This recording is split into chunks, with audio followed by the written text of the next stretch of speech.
ৰাজ্যজুৰি আৰম্ভ হৈছে ৰঙালী বিহুক আদৰিবলৈ ব্যাপক প্ৰস্তুতি। ৰঙালী বিহুক আদৰিবলৈ সাজু হৈছে প্ৰতিজন অসমীয়া।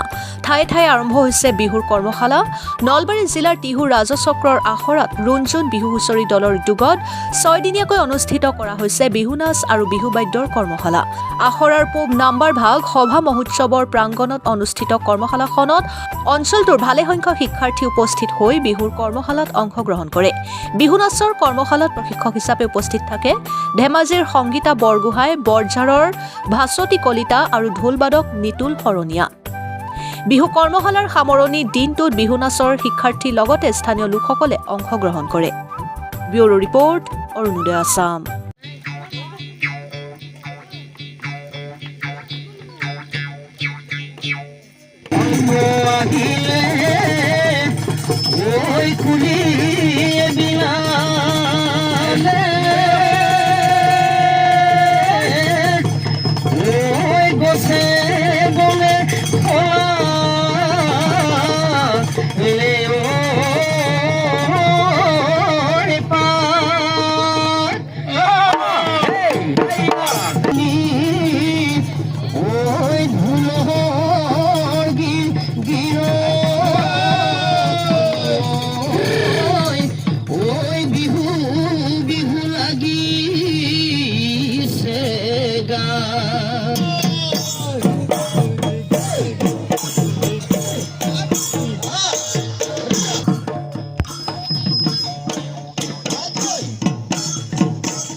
শুভেচ্ছা জ্ঞাপন কৰিছোঁ।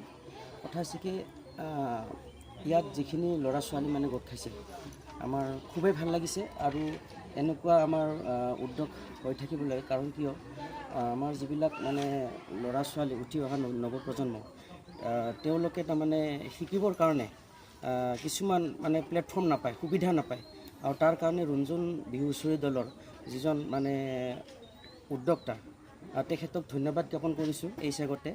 কাৰণ কিয় যে এনেকুৱা এটা মানে অনুষ্ঠানৰ মানে আয়োজন কৰিছে আৰু লগতে খুবেই ভাল লাগিছে। কিয় যিহেতু আমাৰ এই অঞ্চলত যিবিলাক উঠি অহা নৱপ্ৰজন্ম আছে গতিকে তেওঁলোকে তাৰমানে বিহুটো শিকাৰ কাৰণে বহুতেই মানে আগ্ৰহ, কিন্তু আমাৰ মানে এই শিকিব দিবৰ কাৰণে আমি কিছুমান মানে সুবিধা দিব পৰা নাই। তাৰ কাৰণে যিখিনি তাৰমানে ৰুণজুণ বিহু হুঁচৰি দলৰ উদ্যোক্তাজনে তেখেতে মানে আয়োজন কৰিছে তেখেতক মই যথেষ্ট ধন্যবাদ জ্ঞাপন কৰিছোঁ।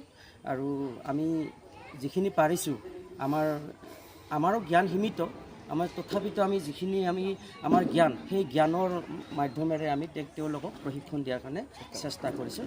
এইখিনি ধন্যবাদ।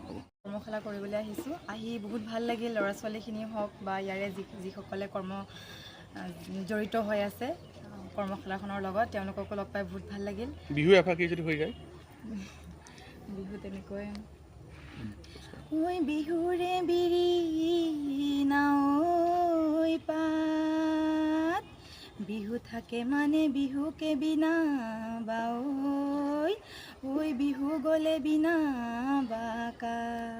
খুব কণ বাচ্চাসকল আহিছে, তেওঁলোকে কেনেকৈ শিকিছে, কি ক'ব পাৰিব? তেওঁলোকে বহুত আগ্ৰহেৰে তেওঁলোকে ক'বলগা যথেষ্টখিনি অংশগ্ৰহণ মানে যিমানখিনি তেওঁলোকে পাৰে গোটেইখিনি তেওঁলোকে চেষ্টা কৰিছে। বাকী আপোনালোকে চাব মানে গোটেইখিনি ধুনীয়াই হৈছে। 7টা দিন ইয়াতে থাকিলে, 7টা দিন থাকিলোঁ, থাকি ভাল লাগিল। ল'ৰা ছোৱালীখিনিও যথেষ্ট আগ্ৰহী কৰ্মশালাবোৰ শিকিবলৈ।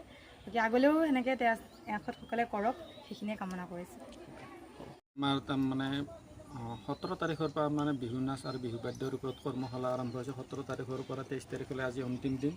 গতিকে আমি এই অঞ্চলটোত বহুত পিছপৰা, গতিকে ল'ৰা ছোৱালীবিলাকে তাৰমানে বাহিৰত শিকিব নোৱাৰে, বিহু নাচ আৰু বিহু বাদ্য এইবিলাক শিকিব নোৱাৰে, তাৰমানে যাতায়াতৰ ব্যৱস্থাৰ কাৰণে নাইবা বহুত অসুবিধা,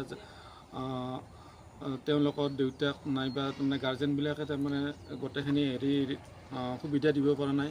সেইকাৰণে সকলোৰে সুবিধা হওক বুলি মই ইয়াত তাৰমানে ৰুণজুণ বিহু হুঁচৰি দলৰ ফালৰ পৰাই সৰু ল'ৰা ছোৱালীবিলাকক মই শিকাওঁ। আৰু আমাৰ বিহু দলো এটা আছে, ৰুণজুণ বিহু হুঁচৰি দল, বহুদিনৰ পৰা আমাৰ একদম পুৰণি, আৰু বিভিন্ন মঞ্চত আমি পৰিৱেশন কৰিছোঁ। আৰু এইবিলাক আমি সম্পূৰ্ণ প্ৰস্তুত হৈছোঁ বিহু প্ৰতিযোগীৰ কাৰণে আৰু মঞ্চত পাবৰ কাৰণে। গতিকে এইখিনিত তেওঁলোকৰ আজি তাৰমানে যিখিনি শিকিছে, গোটেই আমাৰ যিহেতু অসমীয়াৰ জাতীয় উৎসৱ, অসমীয়াৰ গৌৰৱ, গোটেইখিনি আমি প্ৰস্তুত কৰি দিয়া সম্ভৱ নহয় 7 দিনত। যিখিনি পাৰিছোঁ সেইখিনি কৰিছোঁ। গতিকে ইয়াতো যথেষ্ট ভুলভ্ৰান্তি হ'ব পাৰে। কিমান অংশগ্ৰহণ কৰা হৈছে? এতিয়ালৈকে আমাৰ 50ৰ ওপৰ হৈছে, 50 জনৰ ওপৰ হৈছে। আৰু আহিব লগা আছিল, বহুত যাতায়াতৰ অসুবিধাৰ কাৰণে তেওঁলোকে আহিব পৰা নাই। আৰু অসুবিধা হৈছিল কি, তাৰমানে পৰীক্ষাটো চলি আছিল, আমাৰ কৰ্মশালাৰ মাজতে পৰীক্ষাটো চলি আছিল, তেওঁলোকে সেইকাৰণে অসুবিধাৰ কাৰণে। বিহুৰ বাবে আপোনালোক কেনেদৰে সাজু হৈছে? কি কৈছে? বিহুৰ বাবে বিহুৰ কাৰণে আমি সম্পূৰ্ণ প্ৰস্তুত হৈছোঁ। আমাৰ বিহুৰ দলৰ ৰুণজুণ বিহু হুঁচৰি দলে একদম ধুনীয়া কৰি আমি ৰিহাৰ্চেল আদি কৰি পেলাই সম্পূৰ্ণ প্ৰস্তুত হৈছোঁ। গতিকে আমি আশা ৰাখিছোঁ ৰাইজৰ সহায় সহযোগিতা পালে আমি আগবাঢ়ি যাম, আৰু আপোনালোকৰ মৰম নিশ্চয় লাগিব। গতিকে এইখিনি।